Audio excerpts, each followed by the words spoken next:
वजीर एक्साइज और सियाहत doctor V Shrivas Gaur ने कहा कि जिले महबूबनगर में कबायलियों की तरक्की के लिए 15 करोड़ 65 लाख के सरफे से मुख्तलिफ तालीमी इदारों की तामीर की जा रही है।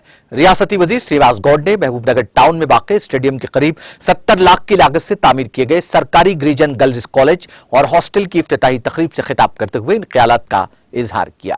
उन्होंने कहा कि कबायली तबकात एक अरसे दराज से गांव से दूर अपनी जिंदगी बसर कर रहे हैं, जो पीने के पानी और सड़क की सहूलत में कई सालों से मुश्किलात का सामना कर रहे हैं। उन्होंने कहा कि रियासत तेलंगाना की तश्कील के बाद वजीर आला केसीआर की ज़ेर क़ियादत टीआरएस हुकूमत की जानिब से गिरिजन तांडों को ग्राम पंचायतों में तब्दील करते हुए गिरिजन तांडों को तरक्की देते हुए देहातों की तरह रिहाइश की सहूलत फराहम की गई। उन्होंने कहा कि रियासत अलहदा तेलंगाना की तश्कील के बाद महबूबनगर तेजी के साथ तरक्की के समत गामजन है। उन्होंने कहा कि तालीम से ही मुआशरे में इज्जत मिलती है, इसलिए लड़कियों को मेहनत और लगन के साथ तालीम हासिल करते हुए न सिर्फ अपनी रियासत बल्कि मुल्क का भी नाम रोशन करना चाहिए। उन्होंने गिरिजन तालिबात पर जोर दिया कि वो तालीम को हासिल करने के लिए हुकूमत की जानिब से उन्हें फराहम की जाने वाली तमाम सहूलतों से भरपूर इस्तेफादा करें। इस मौके पर जिला collector S Venkat Rao, local bodies के additional collector Tejas Nandlal Pawar, district tribal welfare development officer Chatur Nayak, municipal chairman KC Narasimhulu, market committee chairman Abdul Rahman,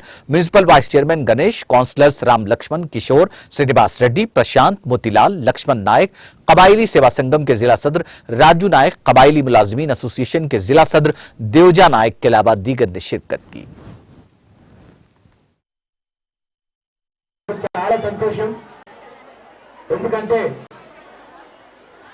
గిరిజనులంటే తరతరాలుగా గ్రామాలకు దూరంగా ఉంటూ మంచినీళ్ళ వసతి లేక ఒక గిరిజన విద్యార్థిని చదువుకోవాలంటే ఒక కులం సర్టిఫికేట్ కావాలన్నా కూడా సర్పంచ్ వరకు తిరిగి కన్న కష్టాలు ఉన్నటువంటి సందర్భం తెలంగాణ ప్రభుత్వం వచ్చిన తర్వాత కేసీఆర్ గారు ముఖ్యమంత్రి అయిన తర్వాత మేము మహబూబ్నగర్ వచ్చిన తర్వాత ఇవాళ మహబూబ్నగర్ అనేటువంటి స్వరూపం మారిపోతా ఉంది। దానికి బలహీన వర్గాల ఎన్నో సంక్షేమ పథకాలు అద్భుతం అమలు అవుతా ఉన్నాయి। అర్హులైనటువంటి పేదలకు కూడా, మైనార్టీలకు, పేదలకు, ఓసీల పేదలకు కూడా ఈరోజు ఎన్నో అవకాశాలు చదువుకోవడానికి అవకాశం చెప్తా ఉన్నాయి। అయితే ఈరోజు గిరిజన వసతి గృహాన్ని ఎక్కడ నిర్మించాలన్నప్పుడు ఎక్కడో ఊరి బయట నిర్మించింది ఆ రోజు।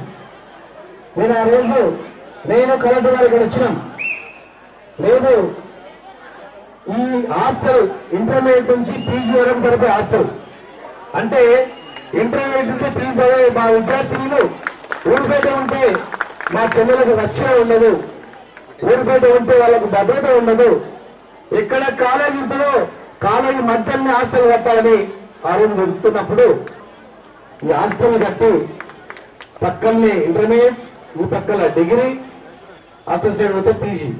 ఇవాళ వీళ్ళని చూస్తే మా చెల్లెలు